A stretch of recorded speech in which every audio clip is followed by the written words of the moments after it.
فيديو النهارده هنحلب فيه العجل البكرية زي ما انتم شايفين، وهنرضع ابنها، وكمان هنعلف البهايم ونعمل احلى جبنة قريش منها.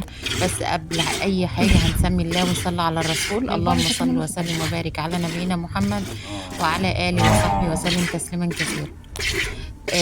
طبعا زي ما انتم شايفين الضرة بتاعت العجلة مشققة زي ما انتم شايفين كده، سبحان الله. هي كل البقرة بيبقوا كده، ضرتهم بتشقق. فانا جبت لها مرهم هوريكم شكله دلوقتي. وعايزه اقول لكم ان لبنها قليل جدا، الحمد لله طبعا على كل حال. بس تقريبا البقرة كلهم كده، يعني مش عارفة عند الكل ولا ايه.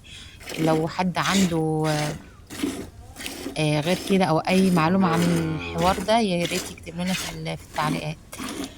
بس كل اللي حواليا قالوا لي ان البقرة كلهم بيبقى لبنهم شوية كده في الاول. تاني ولد بقى ولا تالت ولد بيزيد، كل ما بتولد مرة بيزيد لبنها ما شاء الله. هنا بقى رحت للسلاج او المقمورة بقى زي ما بتسموها، وبدأت اعلفهم. طبعا انا بعلفهم قبل ما احلب. اللهم صل وسلم وبارك على نبينا محمد. طبعا البهايم دلوقتي بتاكل في النهار برسيم، بيشبعوا برسيم، واخر النهار بنعلفهم العلفة اللي هي السلاج ديت على قش. وبنرش لهم دقيق. تمام. هتوالي البهيمة بتاعتك هتديكي، كل ما تأكلها كويس هتديكي لبن وهتديكي خير، وكمان هي هتبقى كويسة وصحتها كويسة. وربنا يبارك يا رب لكل واحد في ماله، اللهم امين.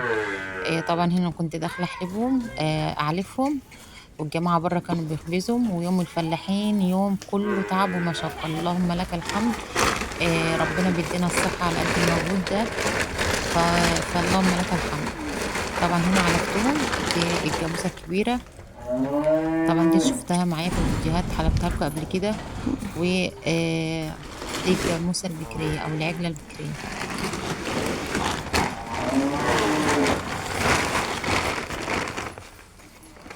علفتهم، هسايب ابنها بقى. بسم الله ما شاء الله تبارك الله.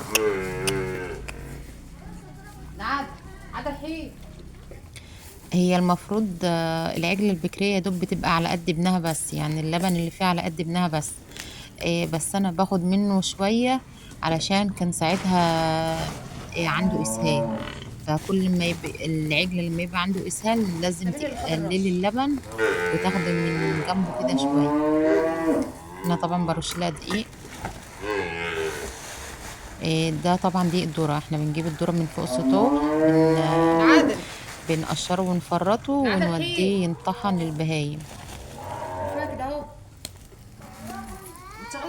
ده احسن حاجة ممكن ترشي بيها للبهايم، احسن من الردة واحسن من الخلطة، احسن من اي حاجة. دي الذرة ومضمون وجميل وحلو وبيخلي اللبن تقيل وخيره حلو.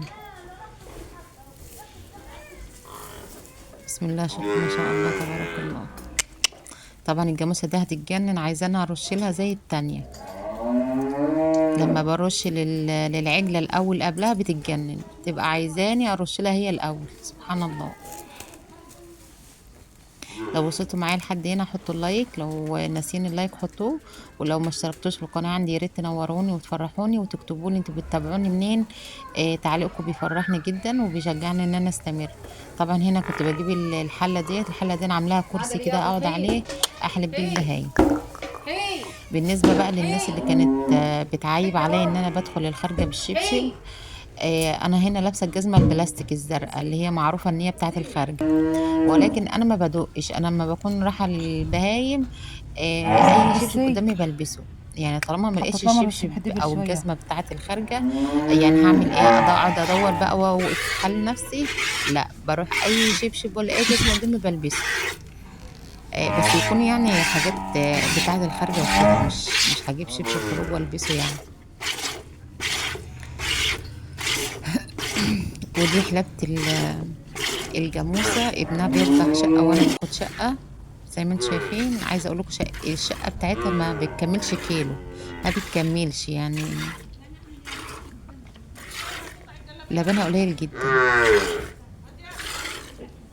لو عندكم اي حاجة تزود اللبن للبكرية يا ريت تكتبوا لي في الكومنتات.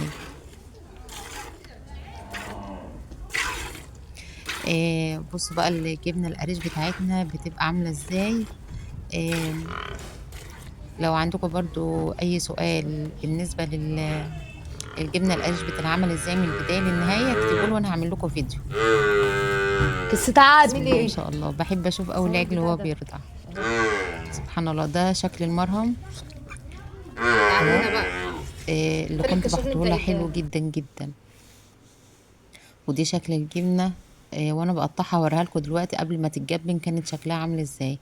بس بسم الله ما شاء الله تبارك الله اللهم بارك. جبنة كده تفتح النفس على الاكل، بسم الله ما شاء الله اللهم بارك.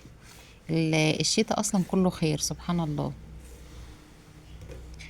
يجي الشتاء يهل الخير كله علينا. اللهم لك الحمد اللهم بارك. بسم الله ما شاء الله. طبعا انا حاطه القماشه ديت علشان الحاصرة قديمة شوية لكن هي نظيفة، لكن ايه، هي قديمة شوية، فانا عشان احافظ على الجبنة بحطها في شاشة كده. شايفين ما شاء الله تبارك الله.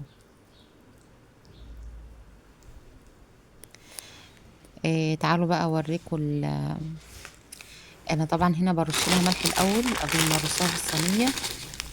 بديها رشة ملح في الاول وفي تحتها ورشة ملح فوقها بعد ما ارصها.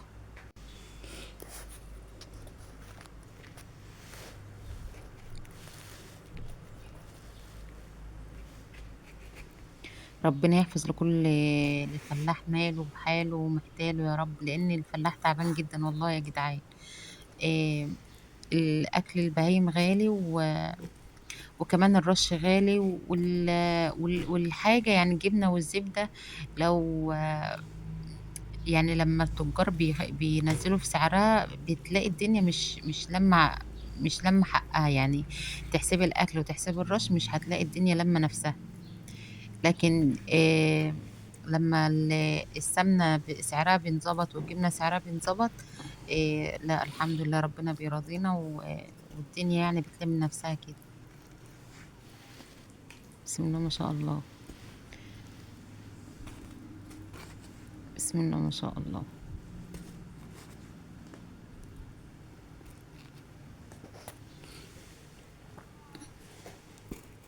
تعالوا بقى هوريكم اللبن وهو رايب. ده شكل اللبن وهو رايب، طبعا طالما الشرش بتاعه اخضر كده من فوق تعرفوا ان هو فرز خيره كويس جدا في المكنه. احنا طبعا بنفرز اللبن بتاعنا في الفراز او مكنه الفرز، مش بنرقد اللبن. فعلشان كده بيطلع كل الخير اللي فيه. والشرش الاخضر اللي فوق ده بيثبت ان فعلا كل الخير اللي فيه خرج. وبالطريقه دي تقدري تستفادي باكبر قدر من القشطه في اللبن. شايفين شكله بسم الله ما شاء الله تبارك الله، حاجة كده ورد ورد ورد اللهم بارك. لو وصلتوا معايا لحد هنا بقى متنسوش اللايك والاشتراك في القناة ودعوة حلوة ليا في الكومنتات وقولوا لي انتوا بتتابعوني منين. والى اللقاء في فيديو اخر والسلام عليكم.